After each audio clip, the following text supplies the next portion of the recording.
Buongiorno. Hey, sup y'all, how you doing? I'm back doing another face reveal, but this time I'm completely disheveled. I figured, why get myself pretty just for you, you know? No, so I did that first reading video, and it was really fun. I enjoyed making it. I hope everyone that's seen it had a good time with that little storytelling. But wait, let me fix this a bit here. Is that better? But as I was saying, I couldn't help but think, you know, the proper way to do like an elevator pitch is to give a person the premise, right? I mean, I just kind of threw you guys right in the middle of the story. So I figured today I will read you guys the beginning of my first book, Deviance. Like the very beginning, like literally the first 3 or 4 pages. I figured I'd read the first segment to you guys, and then that can be the like absolute intro jumping off point as far as my story goes for whether or not you might find yourself interested to find out what happens next. So without any further ado, I say let's just jump into it. Chapter 1. Graduation. The Milky Way hung heavy in the late night sky like an eerily mysterious tone, reminiscent of a menacing violin crescendo. There were no clouds, and the moon had hidden away, leaving the stars in all their majesty to shine down on Earth. The vastness of space swallowed the sky, and in its deep silence, something stirred. Something that could not be seen or heard or touched, but it stirred nonetheless. In the suburbs of a quiet Canadian neighborhood, Nathan Ferrantino tossed and turned, asleep in his bed.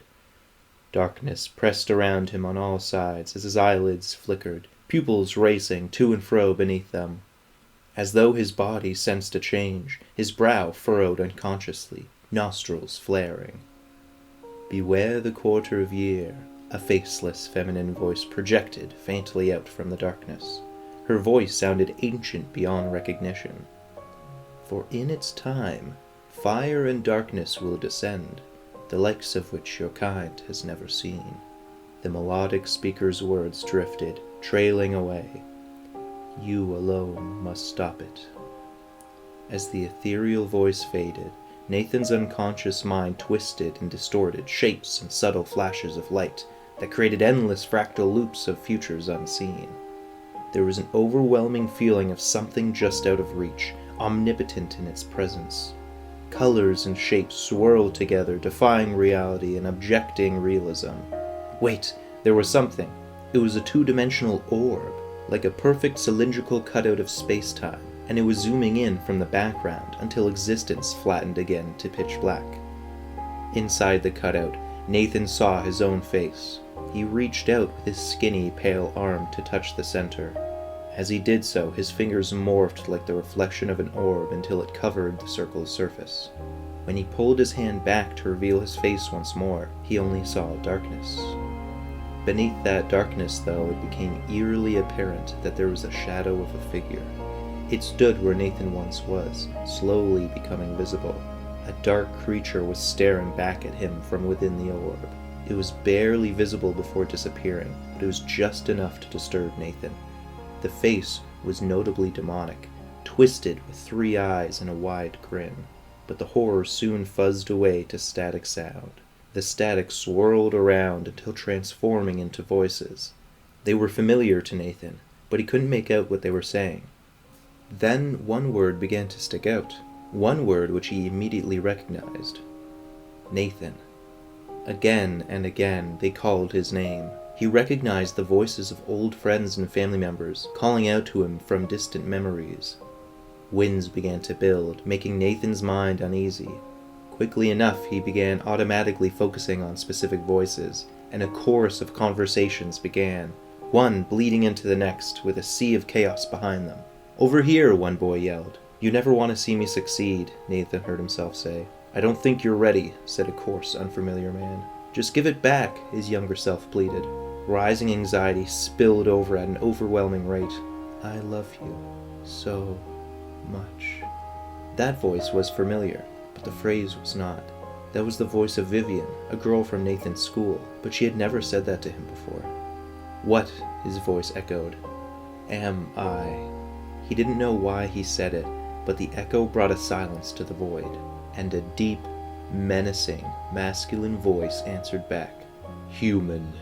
Footsteps clicked and echoed in the dark. The sound waves reverberated slowly but loudly through the blackness as they neared. Nathan was terrified and helpless because all he could do was listen as the footsteps came closer and closer. With them, a thin, curved line appeared in the forefront of his vision.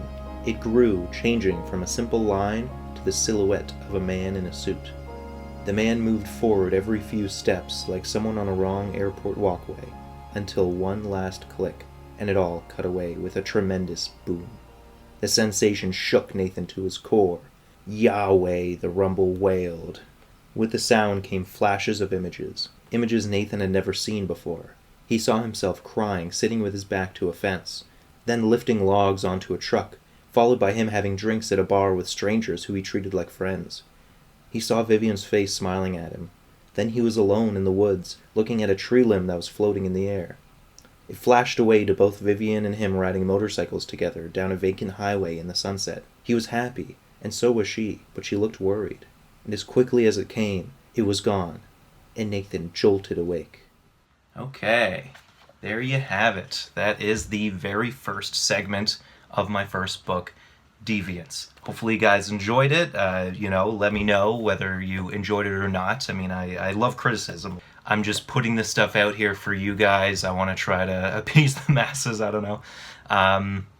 Or just, I don't know, just entertain you guys. Make your day a little brighter, make you a little curious about, storytelling and life in general and all that fun stuff. This has been another video by me, your boy, Joe.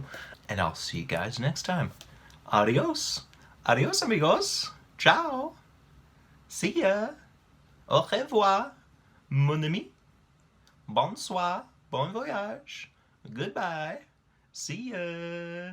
Adios. Bye-bye.